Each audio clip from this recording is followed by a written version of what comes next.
we have another incredible story on the failure of the drug war from the Huffington Post today. They say, quote, 6 members of Mexico's military were killed this week after members of the new Generation Jalisco Cartel shot down their helicopter with a rocket-propelled grenade.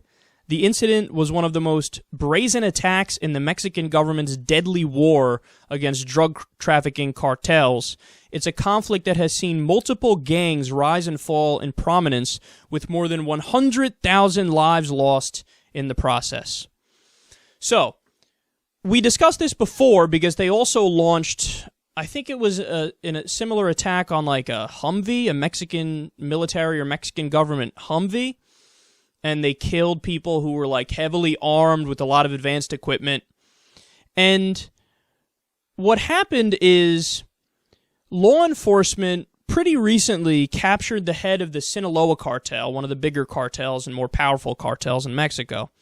And then they essentially realized, oh, we're playing a game of whack-a-mole. Because every time they take out a kingpin, every time they take out a drug cartel leader, then you have another drug cartel that immediately steps up and fills the gap. So, and they're realizing they created a bigger monster.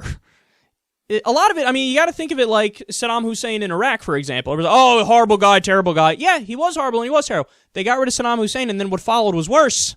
Now you have the rise of ISIS. At least with Saddam, he was a Ba'athist. He was a secular Sunni. He was a dictator. He was a bad guy, but he was secular. ISIS is like the uber-religious jihadist crazy people who are even more barbaric. Well, in this case, they're like, let's get rid of the drug cartel guy. This guy's an asshole. They get rid of him. A worse drug cartel takes their spot.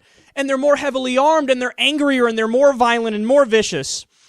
I think we discussed in the last article, they have their own weapons factories. What cartel has their own weapons factories? That's how powerful these groups are getting.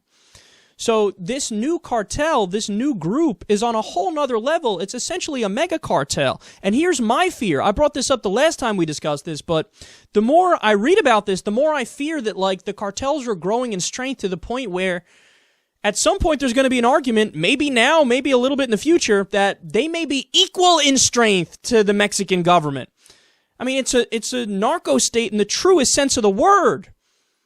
You have, because of the drug war, you've created this permanent black market bureaucracy and structure where the drug cartels at some point are going to be the most powerful thing in Mexico. The government's going to look like nothing. So think about this, man. The only way to defeat them is to put them out of business. You're not going to defeat them with weapons. You're not going to defeat them in a military way. You're not even going to defeat them in a policing way. They're trying to do that here, and they got blown out of the fucking sky. They were flying a helicopter, and the drug cartel shot them down like it's a war zone, because it is a war zone. So you can't beat them at that game, because they have the will. The will is always going to be there for them, because they're making a lot of money selling the illegal drugs. So the way you fix it is you legalize drugs, because then why would anybody go to a crazy, vicious drug cartel to buy their drugs if you legalize it? Would they rather go to the local CVS or the local Walgreens or the new, marijuana growing fields in Oregon in order to get their weed? Or would they say, no, I'd rather go do business with the people who beheaded somebody last week and shot down a helicopter out of the air with a grenade launcher?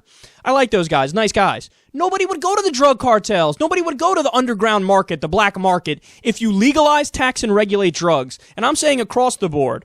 Legalize the production of it, legalize the selling of it, legalize every aspect of it. Turn it into essentially what alcohol is, a new alcohol. And then when you do that, they're going to beat them in quality, they're going to beat them in price, and they're going to beat them with service. And there's no way that these drug cartels will continue. The United States and our drug policies have been destroying Mexico for years now, for decades now. It's time to reverse that. If everybody's so concerned with immigration, why are they crossing the border? Fuck this. People from South America and Mexico, they keep coming in here. We got to stop them. Well, the way you stop it is you make their countries more livable, and you make their countries nice countries, better countries. And how do you do that? You stop the wanton drug violence, and you end the drug war. That's how you fix a plethora of different social ills here.